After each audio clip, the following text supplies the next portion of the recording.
الحمد للہ رب العالمین والعاقبۃ للمتقین والصلاۃ والسلام علی سید الانبیاء والمرسلین اما بعد فاعوذ باللہ من الشیطان الرجیم بسم اللہ الرحمن الرحیم الصلاۃ والسلام علیک یا سیدی یا رسول اللہ وعلی آلک واصحابک یا سیدی یا حبیب اللہ الصلاۃ والسلام علیک یا سیدی یا نبی اللہ وعلی آلک واصحابک یا سیدی یا نور اللہ۔ فرمان مصطفیٰ صلی اللہ تعالی علیہ وآلہ وسلم، جو مجھ پر روزانہ 1000 مرتبہ درود پاک پڑھتا ہے وہ اس وقت تک نہیں دنیا سے جائے گا جب تک کہ وہ جنت میں اپنا مقام، اپنا ٹھکانہ نہ دیکھ لے۔ صلو علی الحبیب صلی اللہ تعالی علیہ وآلہ وسلم۔ قال اللہ تبارک و تعالی فی القرآن المجید والفرقان الحمید، ان اللہ وملائکتہ یصلون علی النبی یا ایہا الذین آمنوا صلوا علیہ وسلموا تسلیما کثیرا کثیرا۔ تمام دوست پیار محبت سے جوش و خروش سے درود سلام پڑھیں۔ اللہم صلی علی سیدنا مولانا محمد و اصحاب سیدنا مولانا محمد وبارک وسلم وصلی علیہ، جزا اللہ عنا محمد ما هو اہلہ۔ تمام تعریفیں اللہ رب العزت کی ذات پاک کے لیے، اور ہر طرح کا درود پاک، درود السلام نبی مکرم، نور مجسم، سرور کائنات، تاجدار مدینہ، راحت قلب و سینہ صلی اللہ تعالی علیہ وآلہ وسلم کی ذات مقدسہ کے لیے۔ میرے بہت ہی عزیز محترم علماء اکرام، سادات اکرام، میرے دوستوں، بھائیوں، بہنوں، خصوصی طور پر جو دوسرے ممالک سے سن رہے ہیں،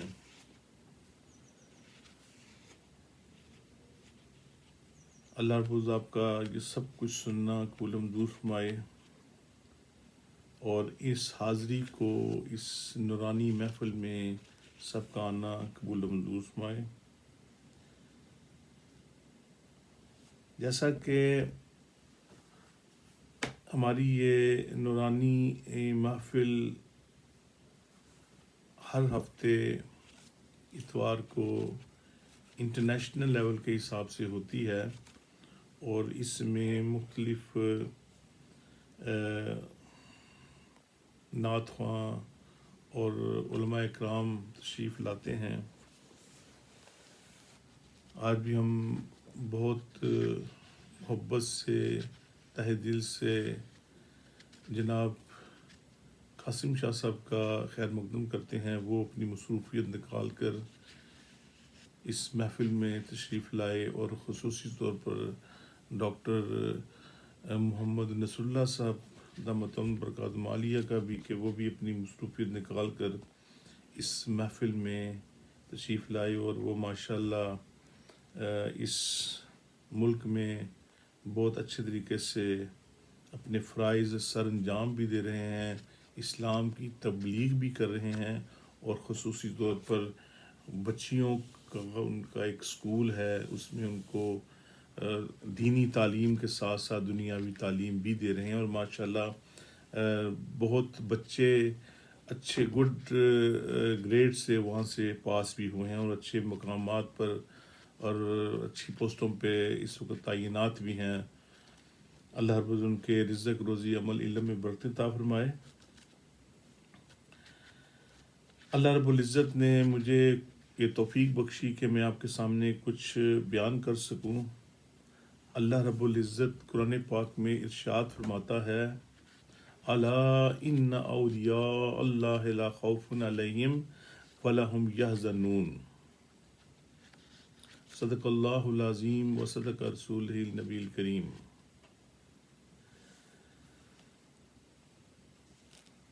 جو آیا مبارکہ میں نے تلاوت کی، مجھے شرف حاصل ہوا، اس میں اللہ رب العزت اولیاء اکرام کے بارے میں ارشاد فرماتا ہے کہ ان کو جو اللہ کے ولی ہیں ان کو کوئی خوف نہیں، کوئی خطرہ نہیں، کیونکہ اللہ کے ولی ہیں، اور اللہ کے ولیوں کو اللہ رب العزت نے ہی وہ مقام عطا فرمایا، اور وہ ہم میں موجود ہیں، اور قیامت تک اللہ کے ولی آتے رہیں گے انشاءاللہ عز و جل۔ آج کے اس محفل میں میں سلسلہ نقش بند کے ایک بہت ہی عظیم اللہ کے ولی حضرت خواجہ باقی باللہ رحمۃ اللہ تعالیٰ علیہ کے بارے میں کچھ بیان کروں گا۔ ابھی حال ہی میں، یعنی ڈے بیفور یسٹرڈے، جمعہ والے دن آپ رحمۃ اللہ تعالیٰ کا یوم خواجہ باقی باللہ گزرا ہے۔ امید ہے آپ سب لوگوں کو معلوم ہوگا۔ اور ایک بات اور میں عرض کر دوں کہ جب بھی کسی دن بھی کسی نہ کسی اللہ کے ولی کا عرس ہوتا ہے، ان کی پیدائش کا دن ہوتا ہے یا ان کے وصال کا دن ہوتا ہے، تو آپ کوشش کیجیے کہ ہر روز ایک دفعہ سورۃ فاتحہ اور 3 دفعہ قل هو اللہ احد، سورۃ اخلاص، اول اور درود شریف پڑھ کے آپ تمام اللہ کے ولیوں کو، تمام امت مسلمہ کو، سب کو اس کا ثواب پہنچا دیا کریں، کیونکہ اس کی برکت بہت ہوتی ہے۔ کیونکہ ہمیں نہیں معلوم کہ انسان خدا کا پتلا ہے، کسی دن کوئی نکل جائے دن، لیکن کوئی نہ کوئی، یہ یقین مانیے کہ کوئی نہ کوئی دن ایسا ہوتا ہے، ہر روز ہی ایسا ہوتا ہے، کسی نہ کسی اللہ کے ولی کا دن ہوتا ہے وہ۔ اور یہ آپ ضرور کیا کیجیے، کیونکہ یہ اپنے زندگی کا اس کو ایک حصہ بنا لیجیے، اس میں آپ کی بھی بہت زیادہ برکات حاصل ہوں گی۔ حضرت خواجہ باقی باللہ رحمۃ اللہ تعالیٰ علیہ سلسلہ نقش بند کے بہت عظیم اللہ کے ولی ہیں۔ آپ 971 ہجری میں کابل افغانستان میں پیدا ہوئے، اور آپ کے والد حضرت قاضی عبدالسلام بھی جلیل القدر عالم اور بزرگ تھے۔ یعنی کہ ایک سلسلہ جو میں نے پڑھا اس میں یہ بھی شامل تھا کہ آپ سادات اکرام بھی ہیں۔ ننہال کی طرف سے آپ کا سلسلہ وہ حضرت علی کرم الوجہ کریم کے ساتھ جا کر ملتا ہے ننہال کی طرف سے، تو اس لحاظ سے آپ سید بھی ہیں، سادات اکرام بھی ہیں۔ اور اس کے ساتھ ساتھ آپ نے اپنی جو تعلیم وہ حاصل کی افغانستان سے ہی، کابل میں ہی، اور آپ کو روحانیت کا ایک عظیم مرتبہ بھی ملا۔ آپ کی باطنی تربیت براہ راست سرکار دو عالم صلی اللہ تعالی علیہ وآلہ وسلم اور خواجہ خواجگان حضرت بہاؤالدین نقش بند رحمۃ اللہ تعالی علیہ کی روحانیت سے حاصل ہوئی، لیکن بظاہر آپ نے ہندوستان کے طرف جب آپ نے روانگی کی تو اپنے پیر و مرشد کے کہنے پر آپ ہندوستان کی طرف تشریف لائے،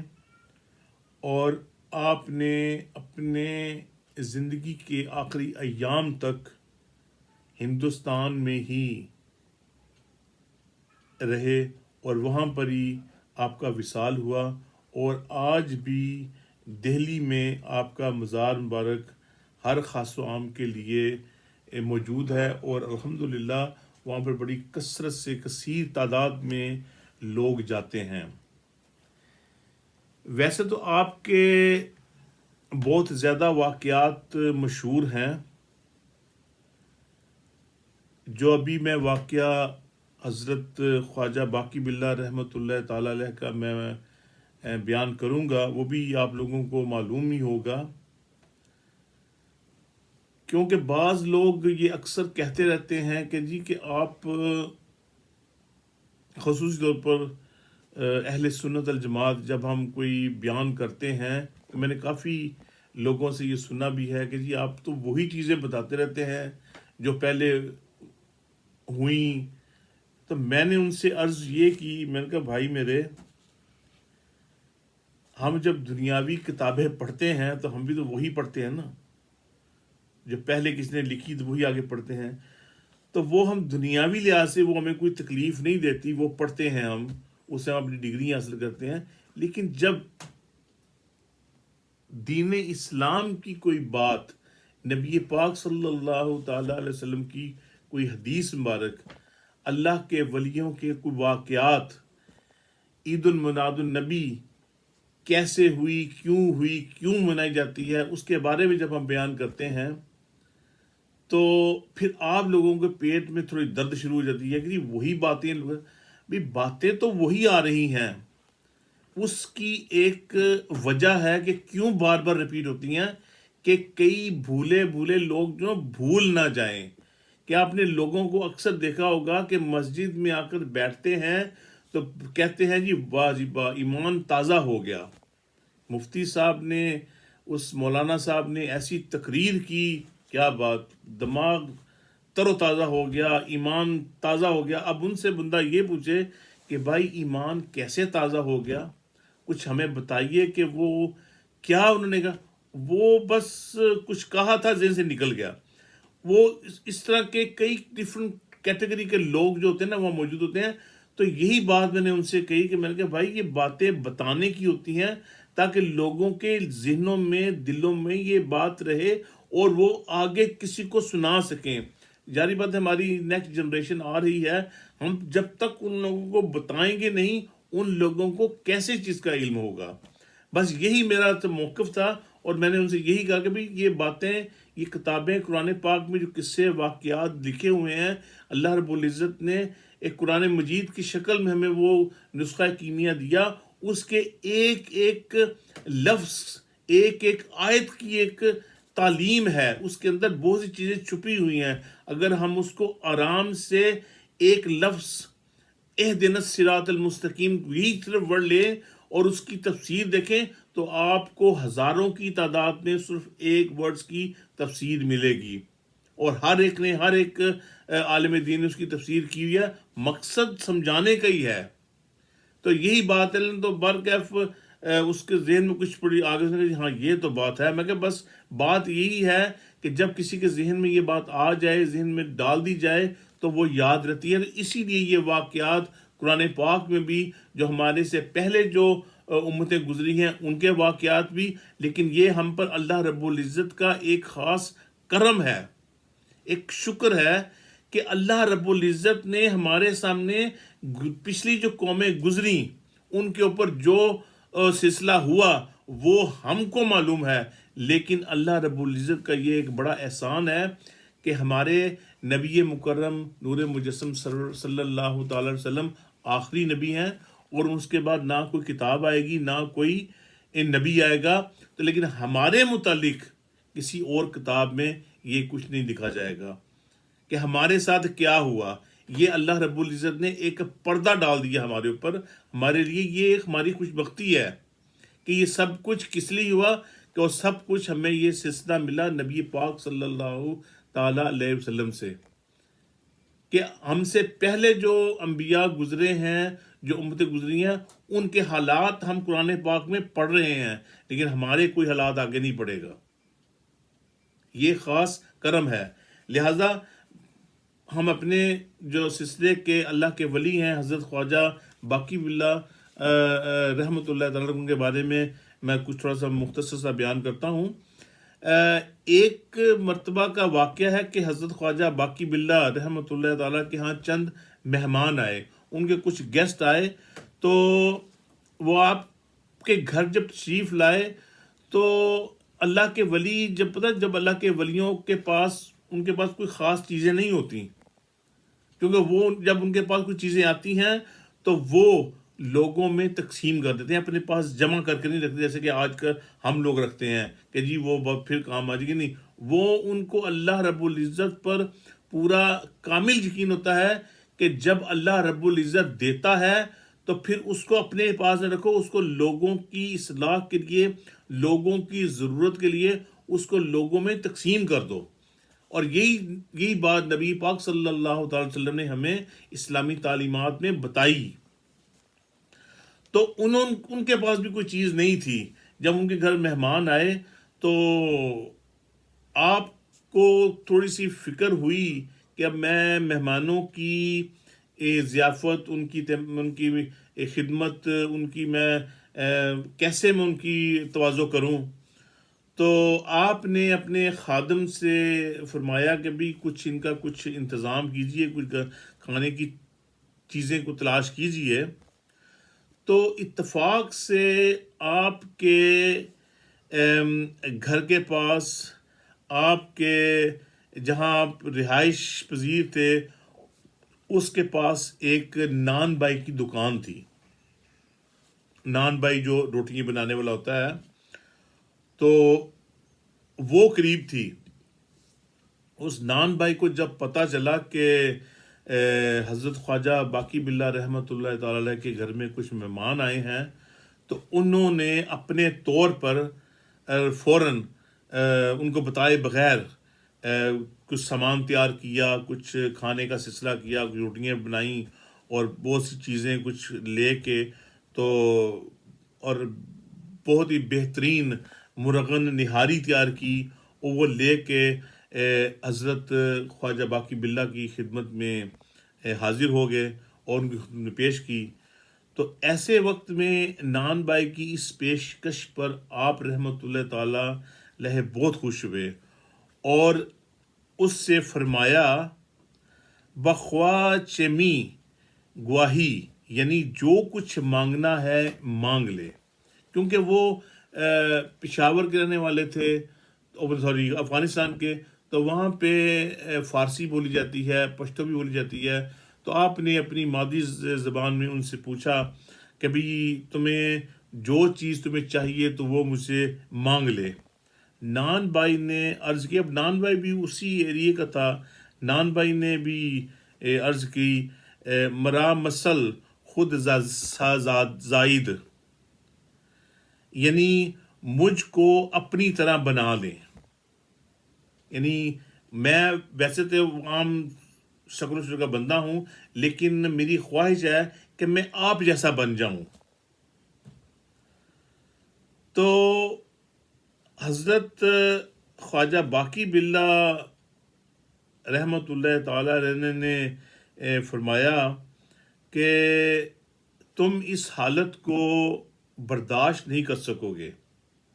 تم اس کے علاوہ کوئی اور چیز مانگ لو. مگر نان بھائی کی اس بات پر وہ اصرار کرتا رہا کہ نہیں حضور، مجھے تو صرف آپ جیسا ہی بننا ہے.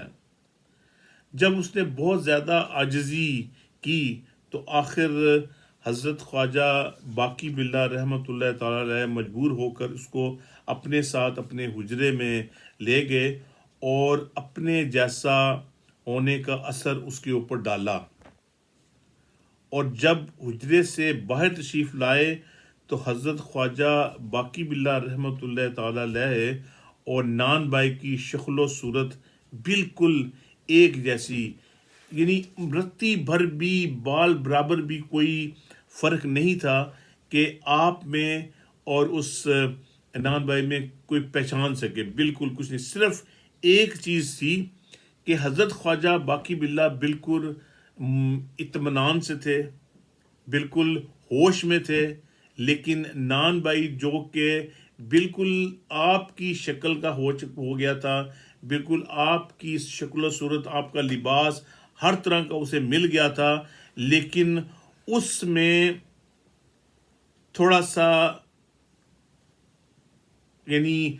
وہ مدہوش تھا. یعنی کوئی جیسے کسی کو نشہ پلایا ہوتا ہے، وہ بالکل یعنی کہ ہوش میں نہیں تھا اپنے میں نا، وہ نہیں برداشت نہیں کر سک رہا تھا کہ میں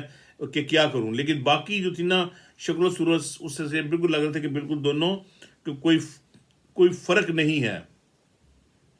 یعنی صرف اس سے صرف ایک چیز سے معلوم ہو رہا تھا کہ حضرت خواجہ باقی باللہ ہوش میں تھے، اور وہ نان بھائی مدہوش اور بے خود تھا،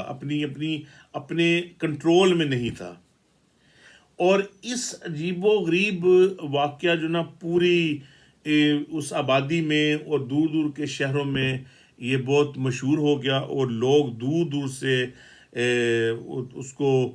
نان بھائی کو دیکھنے جاتے، اور وہاں پہ اچھا خاصا تانتا بن گیا. یہاں تک کہ 3 روز تک اس سلسلہ چلتا رہا، اور 3 روز کے بعد اس نان بھائی کا انتقال ہو گیا. اور وہی ہوا کہ حضرت خواجہ باقی باللہ رحمۃ اللہ تعالیٰ نے نان بھائی سے جو پہلے فرمایا تھا کہ تو میری حالت پر متحمل نہیں کر سکتا، اور وہ حرف بہ حرف درست ثابت ہوا، اور وہ برداشت نہیں کر سکا، اور اس دنیا سے وہ چلا گیا، یعنی اس کا انتقال ہو گیا. اچھا، اب نان بھائی کی شکل و صورت اور واضح قطع